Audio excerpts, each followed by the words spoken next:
But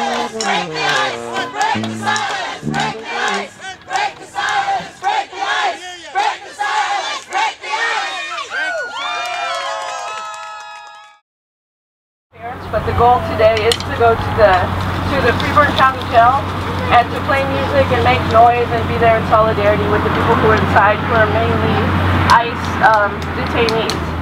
No more deportation. Yeah, no more deportation. No more deportation.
Estaba mirando y él empezó a llorar.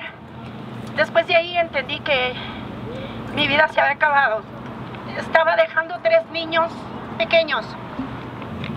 Pusieron las esposas en los pies, la cintura y las manos. Fui encerrada junto con más señoras que estaban ahí y de 24 horas solamente teníamos 2 horas afuera de un cuartito de 4x2. Fue un tiempo muy difícil para mí, pero bueno, ahorita estoy aquí y estoy tratando de superarlo y también estoy tratando de hacer algo por mi comunidad y decir mi voz.